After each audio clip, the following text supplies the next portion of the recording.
যেখানে যে অবস্থায় আছে সমস্ত কাজকর্ম ফেলে রেখে এখনই আপনারা টিভির সামনে এসে বসে পড়বেন রামায়ণ দেখবার জন্য। রামায়ণ একটি আদি গ্রন্থ। মহামুনি বাল্মীকি মুনি রচিত রামায়ণ। আমরা জানি মহামুনি বাল্মীকিকে আদি কবি বলা হয়। মহামুনি বাল্মীকিকে আদি কবি বলা হয়। তারই রচিত অপূর্ব মহাকাব্যের নাম রামায়ণ। রামায়ণ একটি প্রাচীন গ্রন্থ। ব্যাসদেব রচিত মহাভারত অপেক্ষা প্রাচীন। মহাভারতে রামায়ণ সম্পর্কে বহু তথ্য আছে, কিন্তু রামায়ণে মহাভারতে রামায়ণ সম্পর্কে রাশিয়াতে বিগত কয়েক বছর ধরে রামায়ণকে নাট্যরূপে উপস্থাপিত করা হচ্ছে। ইন্দোনেশিয়াতে রামায়ণ হলো ওখানকার লোককথা, ওখানকার ফোক আর্টের একটা ইম্পর্টেন্ট সাবজেক্ট, প্রমুখ বিষয়। তাহলে রামায়ণ থেকে আমরা কি কি শিক্ষা নিতে পারি তারই একটা আলোচনা অর্থাৎ বিশ্লেষণ করার চেষ্টা করব। হ্যাঁ, আমরা কিন্তু গতানুগতিক ধারাবাহিক রামায়ণ দেখাবো না, আমরা দেখাবো রামায়ণের কিছু কিছু ঘটনা যেগুলো প্রত্যেকটি মানুষের জীবনে প্রভাব বিস্তার করতে পারে, যা থেকে মানুষ তার জীবনে চলার পথে সঠিক সন্ধান খুঁজে পায়। যেমন ধরুন, তোমার অঙ্গনের ওই তুলতলে আমি অপেক্ষা করছি, কিন্তু ভ্রাতা লক্ষ্মণ যে আমাকে বাইরে যেতে বারণ করেছে। এদিকে দুয়ারে ভিক্ষুক দণ্ডায়মান। কি যে করি, আমাকে ক্ষমা কর প্রভু। এই নিন মহর্ষি।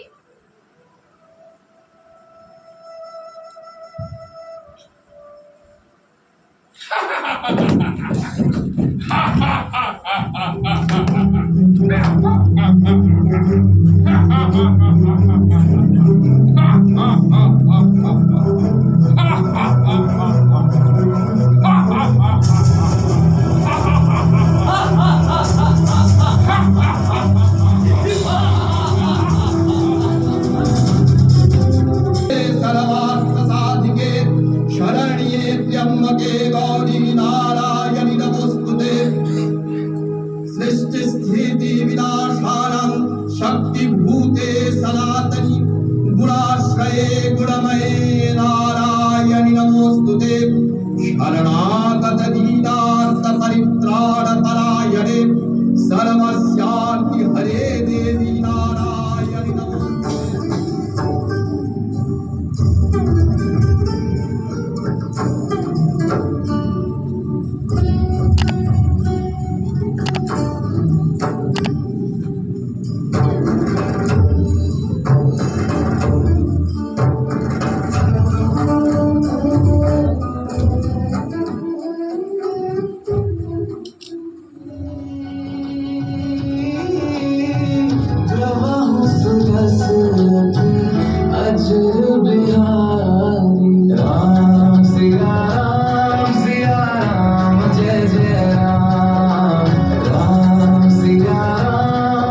করেন এখানে অদেশ দাঁড়া অদেশ সঙ্গে অদেশে বসে আর একজনে বসে আছে, তাও আমার স্টুডেন্ট সঞ্জনা, দুজনে আসো আমার আসে। এবার যেটা বলার, আমি সত্যি ধন্যবাদ জানাই অজয় দেব এবং দিদিকে, যাদের জন্য আমি এখানে আসতে পেরেছি। যদিও এই মঞ্চটা আমার প্রতিদিনই আসার আমার কর্মক্ষেত্র, তারপরেও বলবো এই মঞ্চটা আজকে আমার জন্য নতুন, কারণ তাদের আহ্বানে আমি মঞ্চটাকে নতুন করে পেয়েছি। তা সবচেয়ে সব ধন্যবাদ জানাই চিরন্তনের কর্মকর্তাদের। থ্যাংক ইউ অজয় দা, দিদি, নমস্কার।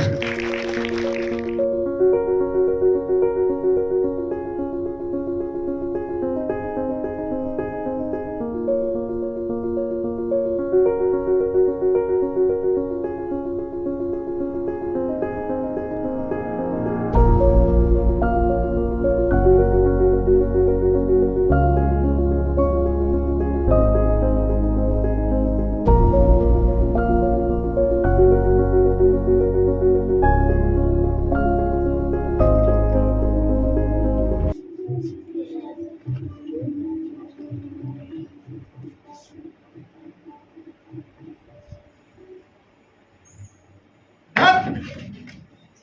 কোনো কমেন্ট না। অকমা ঢেকি ঢেকি আচ্ছা ঢেকি বললো ঢেকি তো কবে বাতিল হয়ে গেছে না? হবেই তো, পুরো হাবড়া অথর্ব।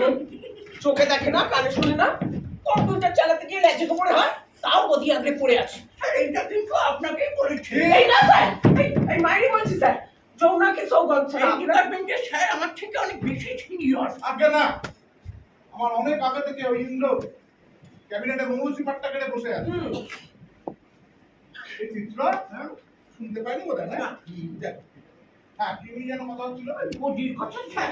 গদি না, তোমার বরদান নেবো। গর্দানের ওপরের জিনিসটা কোনো কাজে আসবে বলে মনে হয় না। শোনো,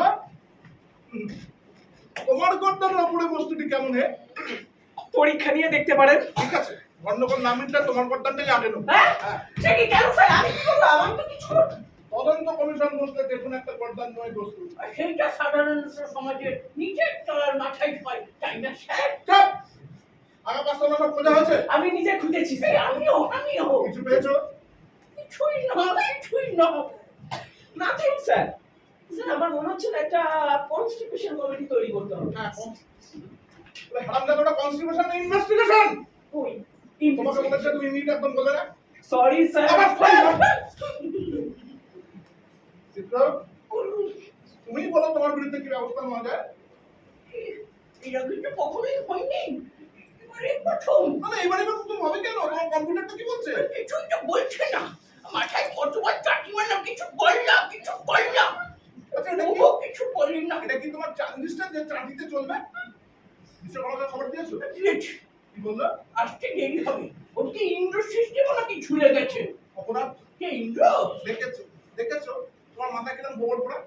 না না, আমি গদিতে বসে প্রধানমন্ত্রী সম্পর্কে উল্টো একটা কথা বলবো? আমার গদি গেলে তোমাদের খাওয়াবেটা কে? স্যার হ্যাঁ, আমি একটা কথা বলি না, হ্যাঁ? আরে বলো। বলছিলাম স্যার, বিশ্বকর্মা স্যারকে খবর দিও না, বিশেষ কোনো লাভ হবে। কেন, ও কি তোমাদের মতো গাধা হয়ে গেছে? না স্যার, উনি নয়, ওনার এই কম্পিউটার। পৃথিবী এখন এত এগিয়ে গেছে যে তারা তো এআই নিয়ে কাজ করছে, আর আমাদের এই মালগুলো সব একটা পেন্ডুলাম। ব্যাস দিল, এই দেখ, তারপর সব শেষ করে দিল রে। তখন তো শেষ করে পেন্ডু ওরে হারামজাদা, পেন্ডুলাম না পেন্টিয়াম। এটা ভুল বলেছি, সরি স্যার। সরি একদিন তো সরি বলে রেহাই পাওয়া যাবে? পাবো না তো। মিডিয়া জুমার বুম নিয়ে এসে আমার পেছনে একবারে তারপর প্রমাণ করে ছাড়বে যে জুমাদার ওয়ার্ড কালচার সব গোল্লাই গেছে। আর আপনার কৃপায় তো নরকে মিডিয়াওয়ালার বিশেষ কোনো অভাব নেই। আমার বিশেষ কৃপা করতে হয়নি, ওরা নিজেরাই এসে ঢুকে পড়েছে। লিঙ্ক এসেছে। কি বাবা, এসব লাফাচ্ছে? হ্যাঁ, এটা কি? গুগলও কিছু বলতে পারছে না। যেমন তুমি তেমন তোমার গু। ঠিক না স্যার, আমি একবার চেষ্টা করে দেখবো না।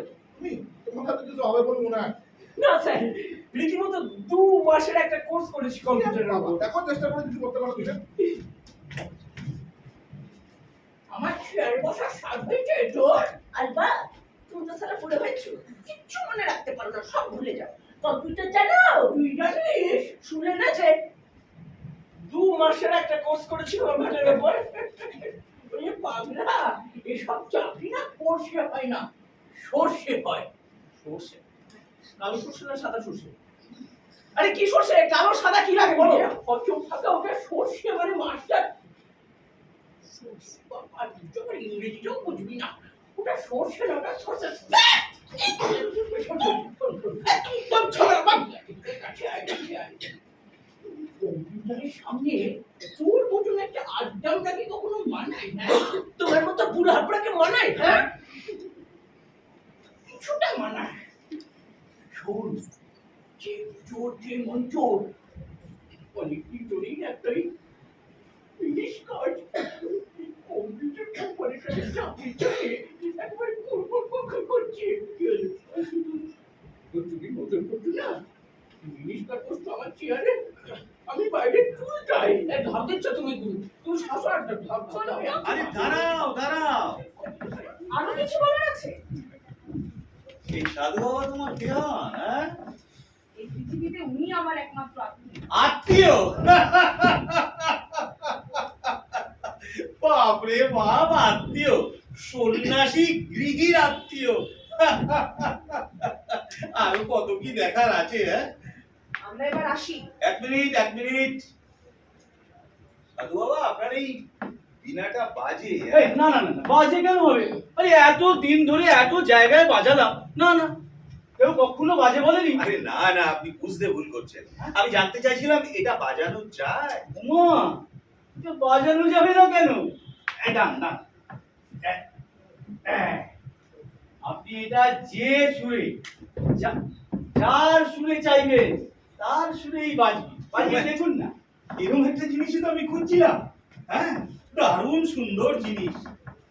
জানেন, মেয়েটা না গান বাজনা শিখছে।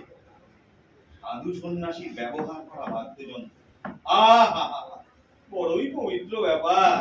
ওর পরম সৌভাগ্য যে আপনার মতো একজনের আশীর্বাদ পেল। দেখবেন, বাজিয়ে হিসেবে না ও একদিন দেশে দেশে প্রচুর নাম করবে। চাই কি ভারত রত্ন পেয়ে যেতে পারে। হ্যাঁ হ্যাঁ, ভারত রত্ন। তাই তাই হোক, তাই হোক।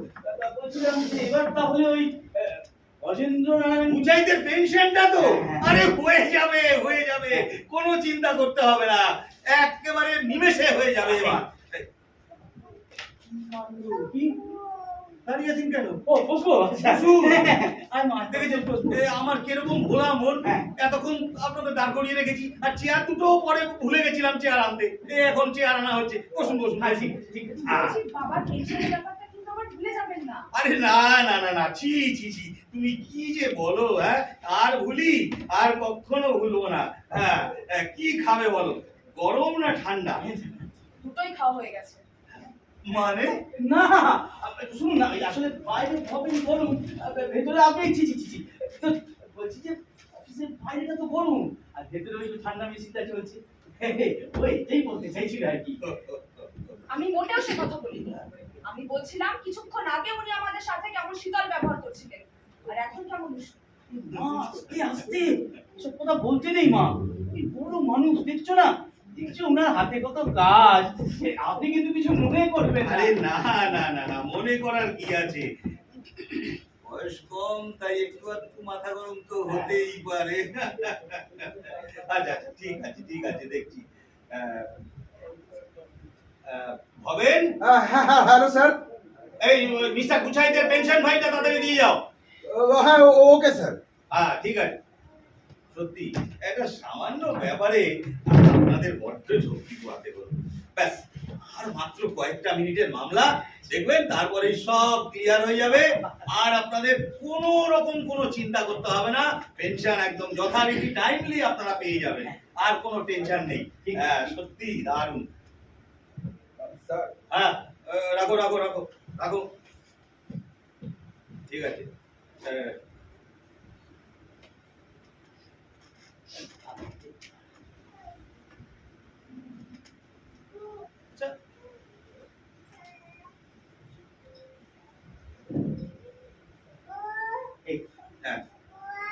দেখে দিই। হ্যাঁ।